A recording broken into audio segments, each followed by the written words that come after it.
Today on the Unspeakable Truth, we will be joined by Milwaukee Alderman, President of the Common Council, Ashanti Hamilton. This is a must-see interview, one you don't want to miss, Milwaukee.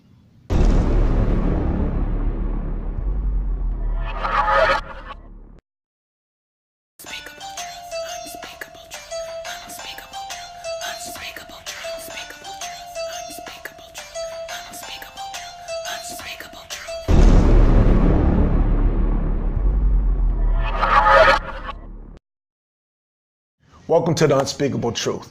Here at the Unspeakable Truth, we speak nothing but the truth, but we speak it in love. Every week we get to bring different people to the show and talk about different things. But today, I'm really excited about a guest that I've known for, you kind of hate to date yourself, yeah. I'm not gonna say, for a couple decades and whatnot like that.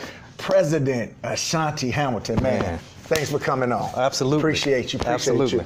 What we want to do is just talk a little bit about who you is. You know, you born and raised in Milwaukee. Yes, sir. Graduate from Riverside University High School. Yes, sir. Marquette. Yes, sir. Thurgood Marshall Law School. That's right. Then you come back to Milwaukee after being in Texas and say, I'm going to run for office 2004. What was that about? What made you say, I'm coming back? Because we talk about the brain drain in Milwaukee is real. Right. What made you come back? Well, one of the reasons I went to law school, right, is because I wanted to have an impact on my community. Yeah. I thought I was going to be the next Johnny Cochran. All right. Right? I thought I was going to, do some defense attorney stuff, maybe some criminal justice, constitutional law type stuff. But my commitment was to have an impact on our community. Yeah. And when I started working with Marvin Pratt, I saw that if you wanted to be in a position to try to make decisions that you can see happen, like the very next, immediately, being in public office, especially on the local level, was a place where you can make that happen. And so I decided to use the education that I got in this space. And I ran for the seat after he ran for mayor. Not only did you run for it, but just a few years later, now you sit at the gavel where you got the bully pulpit, you the president. Right. Does it seem surreal sometimes to go from one just being elected to now being the president? Yeah. And actually, I chalk it up to the power of intention. Okay. Because quite honestly, when I was in high school, initially I didn't have this type of vision about being productive and contributing. I got that going through high school and started to model myself after some of my teachers and my coaches. Yeah. And then I ended up going back to Riverside, being a teacher and being a coach. Yeah. And it was like, because that's what helped me. And so I ended up doing that. And it wasn't until I was sitting in my classroom. I was sitting in my classroom at Riverside. And I had already taught at Custer, and I came over to Riverside. And I had this epiphany sitting in my classroom right before the students came to the building. I'm like, the principal walked into my office and said, we need a football coach. We were just wondering, we know you play football. Yeah. Would you be willing to coach the freshman football team? I was like, yeah, absolutely. Yeah. And she left out the office, and I sat there, and I'm like, man, just 5 or 6 years ago, I was trying to decide what I wanted to do in my life, and I said I wanted to be like my coach. I wanted to be like my teacher. And I'm sitting in the classroom, and she just came in here and asked me if I wanted to coach. And it was like it just came full picture for me. But while I was teaching, I started to see some of the struggles that my students were going through, and I wanted to have a larger impact in the communities that we were living in, and that's why I decided to go to law school. Okay, so I think about that. You said I go to law school, I'm gonna come back, have a larger impact. You do common council, now you're the president. July 27th, the reason why we're here, you got this campaign as far as like for the budget for the citizenry to really get a chance to lend their voice. Now it's July 27th from 9:30 to 10:30. They can see it on the screen. But now a lot of people are gonna say, okay, we're coming. It's from 9:30 to 10:30. Is our voice gonna really be able to be heard? Is our voice really gonna be able to make an impact? What do you say to the people who say, should I really come? Politics is the ultimate participatory sport. All right. And part of the reason why a lot of resources get spent the way they get spent is because we're oftentimes silent, or we're made to believe that we're powerless. My vote don't mean nothing. My vote don't mean nothing. My participation don't mean nothing. And that couldn't be farthest away from the truth. And what I'm excited to see now is that there are so many people who are putting the value system that we actually ran for office to try to fight for. I don't think people realize how difficult it is to be in the seat fighting for these things without the support of the community, right? Because it's you're easily drowned out by the voices that end up coming to the table, and you just become ostracized, or they set you on the side, as some radical type voice when you're not representing the voices of people that are coming to the table. So that's why this is important. So thinking about why it's important, when the people come now, we deal with the municipal budget, but you got a county, you got a state, you got the federal, which sometimes impacts the state and whatnot like that.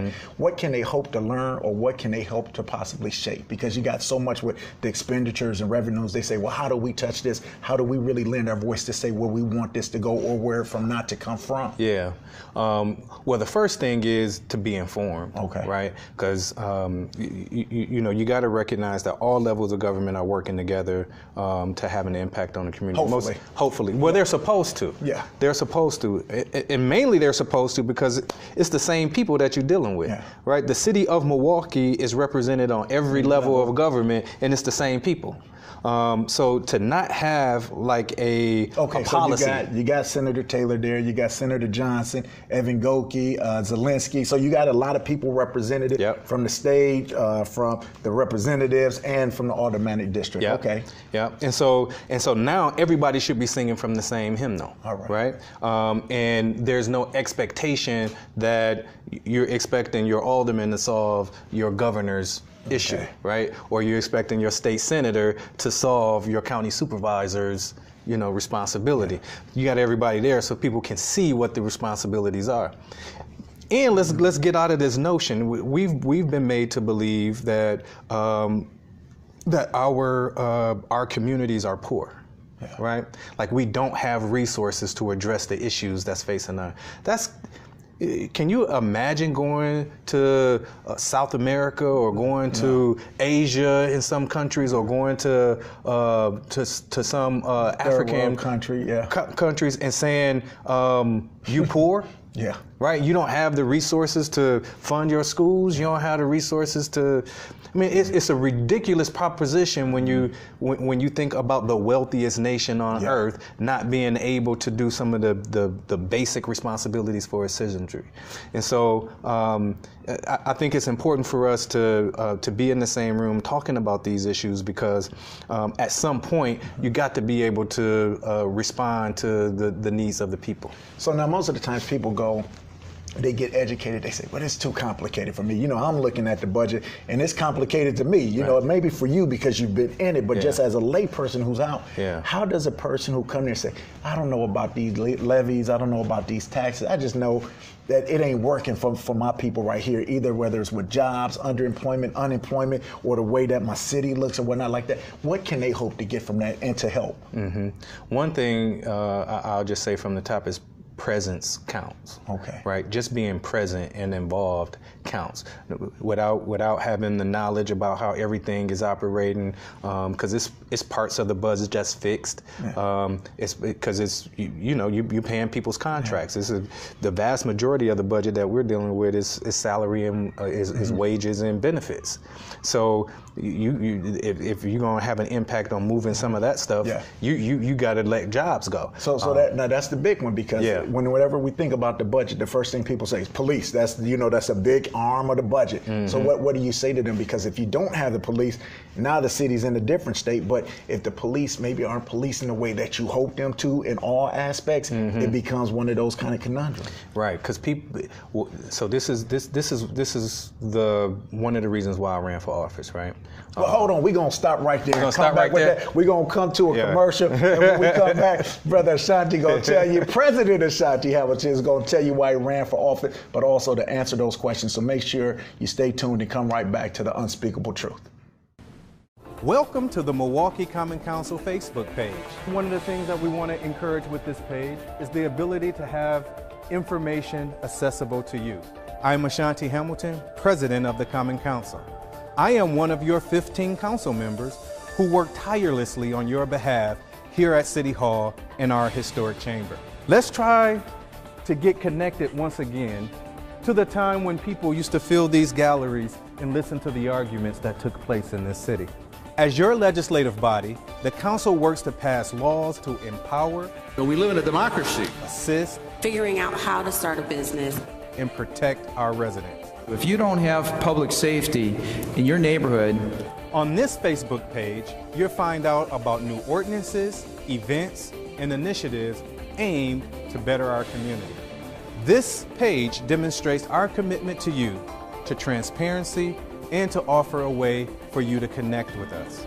So we want to encourage you to participate in the activities that's happening here at the City of Milwaukee. To help make sure that we are building a Milwaukee that all of our children can be proud of. So please, like us on Facebook, participate in your city discussions, and remember, these chambers belong to you. Hello, I am Katrina Moore of Moore & Moore Accounting. We are a full-service accounting establishment specializing in tax preparation. Year after year, people work hard to earn more and more money. With all of the new tax code changes for 2018, don't stress, let us do the rest. Our service is professional and affordable. Our people are courteous and knowledgeable. For an appointment, call today, 414-213-8199. Moore & Moore Accounting, where you're more than just a number. And we're back at the Unspeakable Truth. Right before we left, Brother Hamilton was about to tell us why he ran it, kind of going back into that question is where the biggest parts of the budgets go. Come on, follow up with that. So I was about to say that it's a motivator, right, to want to be in office, because I came from a disenfranchised community, yes, sir. right? I came from you know, and I don't even typically talk about this publicly. You know, I came from an environment that was drug infested, prostitution, and you know that struggle. Yes, sir. And it just didn't seem as if the systems were set up to allow for us to thrive in it. We could survive because we learned how to do that. Yeah. But we needed to thrive. To be more than resilient, to say, how can we really take advantage of this? How can we take advantage of this dream? Matter of fact, they're telling me that it's at our disposal. It's at our fingertips. Yes, sir. Really? All right, let me test this out. Let me see if I got my grades at school, if I did this, if I got my if I did all of that with all of these things that you say I got coming to me, come to me. All right. And what I found out was the systems weren't set up to allow you to even do those things. Now it's going to be some people, right, that's going to navigate through it. You always get those exceptions. You're always going to have your exceptions. And then the types of things that you need to do in order to navigate that don't seem to be fair either. You know what I mean? Yes, sir. And some of us learn how to do it anyway. Yeah. And then we try to prepare our children to be able to jump over those hurdles. But it ain't like it's fair, right? But I wanted to come to run for office and say, how is it that we can make this system fair? And how is it that we can redefine public safety, for example, so that it's actually achieving public safety and not just law enforcement. And like that was a motivator. And it's had an impact on the city. This is why you see the way that we're discussing public safety right now, that wasn't being discussed when I first got elected. So what do you say to the people who say this? You're doing something, but it's not quick enough for me. And so talk about what's realistic and what's not realistic and trying to turn that boat around. One of the reasons why I like the movement the way that it's happening right now is that the onus is not on one entity to make all of the change as fast as you wanted to see it make. It's wrong to think that your elected officials is going to be the ones. So we put you here, fix this. Fix it, and I'm done. Now the problem is on, you solve it. That ain't how this works.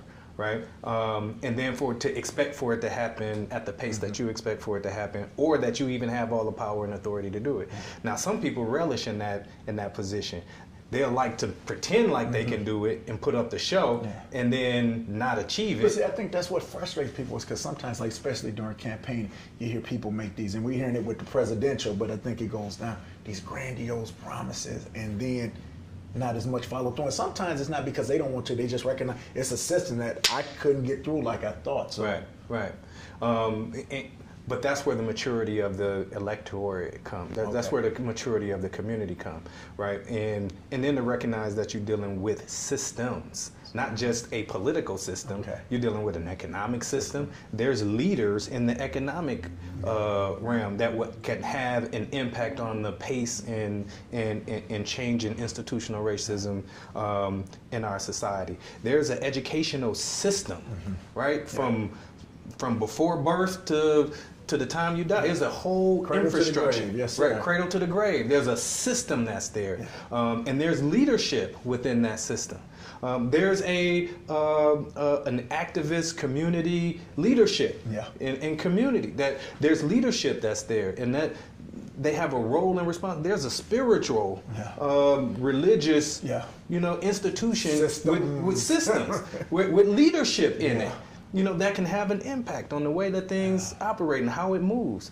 And so once we stop saying, all right, it's the elected official in order to, or it's the pastor that was supposed to take care of all it. But this is a system. And once you have a unifying agenda across all of those different systems that creates a solid foundation for y'all in the community to stand on, that's when you start to see the pace can go as fast as your power allows you to move it. What we get caught up in doing is undermining our own power, right? Somebody that'll share your same agenda, that's on your same mission, we feel like it's our responsibility because we're upset with the system and we're upset with the people who set up the system. I'm gonna undermine somebody that I can touch because I'm frustrated. And what that ends up doing oftentimes is slowing down all of our process. We gotta recognize we in this together. So let's go with this, because I want to cut to this. The main reason why we're here is with that budget. So talking to the people, say, you just said we can only go as fast as you are with this. If I go by myself, I'm easily defeated. But if I come with thrones of people, I'm there, and this budget is one of the places where I could come, talk to them, appeal to them to come to Mother Catherine Daniels Way Convention Center to come to this budget hearing on the 27th. Listen, this is extremely important. One is being driven by the people, right? Two, they're starting the conversation early. Right? This is a conversation that's happening before the mayor has even submitted his budget to the council. And that won't happen until around August? That's going to happen in September. Yep, toward the ends of September and beginning of August. You own it. All right, so around there. But I know they've done some stuff with Urban Underground, with Progressive Baptist Church and whatnot. They're trying to get the people talking. So that's July 27th. Well, what we're going to do is we're going to come back with Brother Hamilton. We ain't letting him go. He's strong, man. We're going to come back. We're going to hold on to him for one more time, and we're going to come back, and at the Unspeakable Truth, we're going to put him on the grill. He my friend, but don't nobody get off easy at the Unspeakable Truth. We coming with the fire. Unspeakable Truth, where we speak nothing but the truth, but we speak it in love. There we go. Welcome to the Milwaukee Common Council Facebook page. One of the things that we want to encourage with this page is the ability to have information accessible to you. I'm Ashanti Hamilton, President of the Common Council. I am one of your 15 council members who work tirelessly on your behalf here at City Hall in our historic chamber. Let's try to get connected once again to the time when people used to fill these galleries and listen to the arguments that took place in this city. As your legislative body, the council works to pass laws to empower. We live in a democracy. Assist. Figuring out how to start a business. And protect our residents. If you don't have public safety in your neighborhood. On this Facebook page, you'll find out about new ordinances, events, and initiatives aimed to better our community. This page demonstrates our commitment to you, to transparency, and to offer a way for you to connect with us. So we want to encourage you to participate in the activities that's happening here at the City of Milwaukee. To help make sure that we are building a Milwaukee that all of our children can be proud of. So please, like us on Facebook, participate in your city discussions, And remember, these chambers belong to you. Hot seat. All right, welcome back to the Unspeakable Truth. You see, I got my notebook. I wanted to make sure I have my questions. I'm ready. He's smiling now. We're going to see if he's smiling afterwards. No, but honestly, so I want to give you some quick fire questions where people are saying, now you're from the community. One of the big things in our community is people saying, what's up with these potholes? What can we do about it, and what do people need to do immediately to fix this? Yeah, one, there needs to be a different strategy on dealing with just filling potholes. And you might see across the city now, we're using this blacktop method, which is something that we've been fighting for a number of years, and it wasn't until the wheel tax passed that we had enough resources to start doing that. That's something that we need to put more resources in, because quite honestly, the filling of the pothole thing is it's not the best method.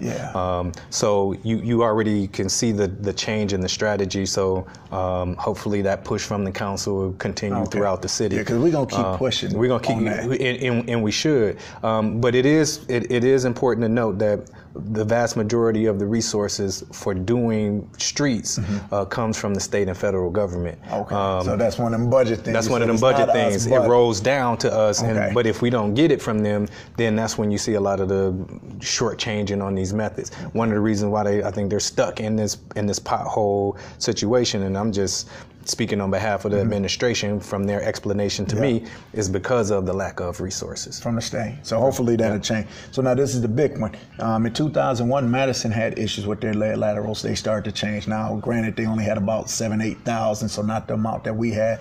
We didn't do it. We know that there's lead in the paint. That needs to be fixed, lead in the soil. But what are we going to do about the lead in the water? Yeah. So this is what we've been pushing as a council, is for us to have a comprehensive plan for dealing with lead exposure in the city in general. And the large part of that is going to have to be dealing with the lead in the water.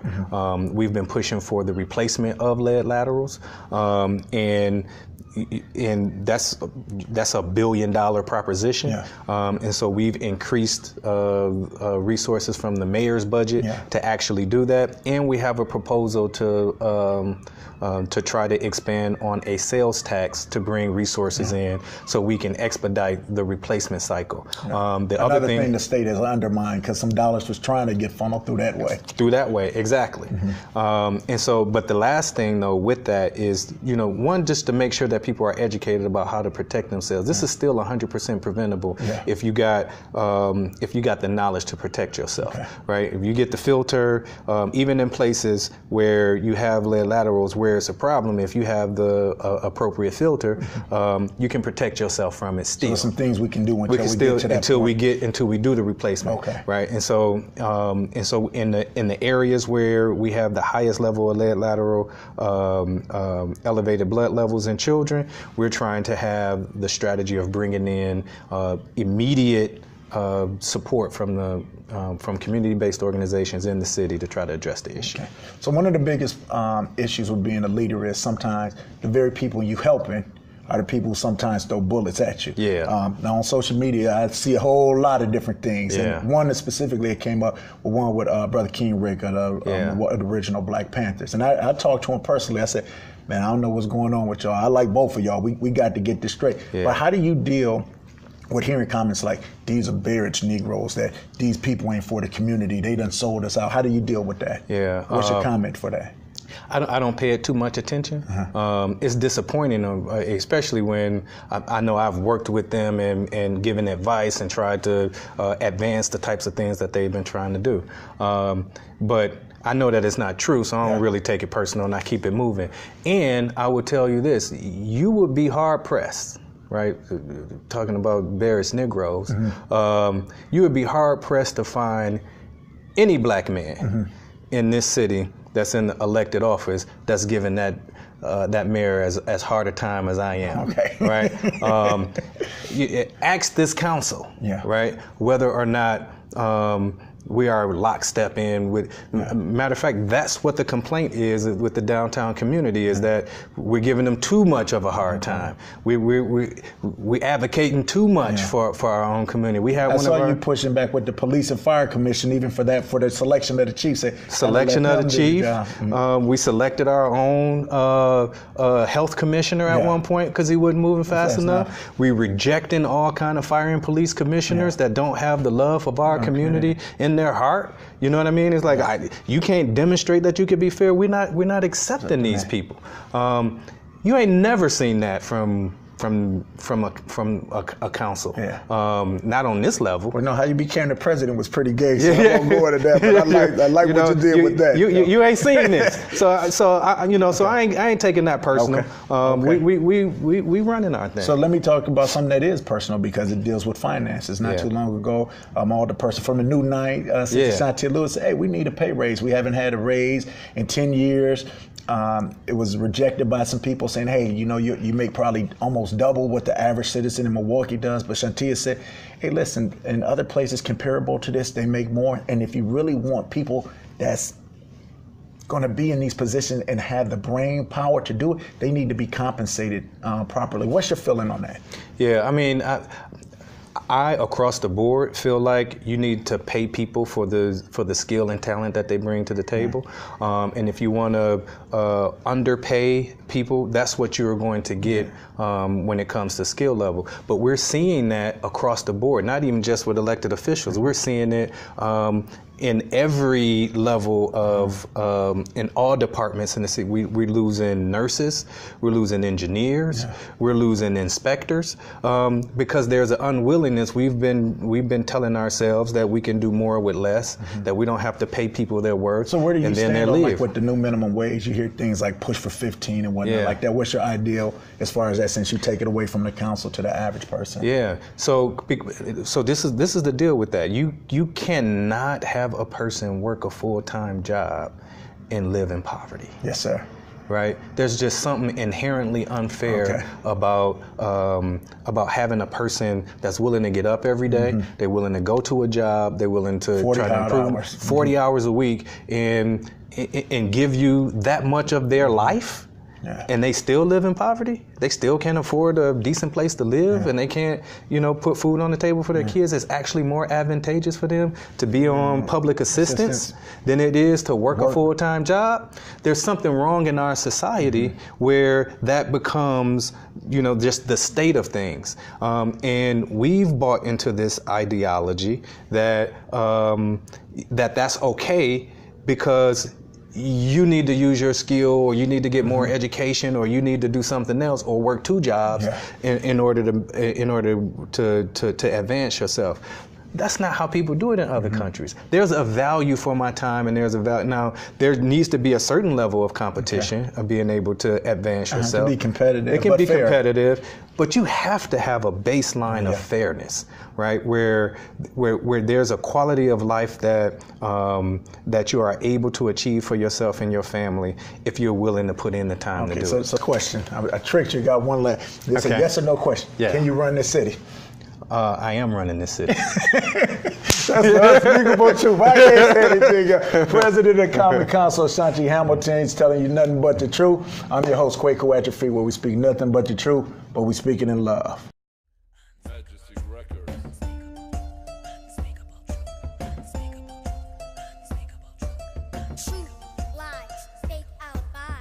We can't trust what's right before our eyes. Believe half of what you see, and a third of what you heard. dig in between the lines of the written word. The weak whispers, Afraid to speak truth, the power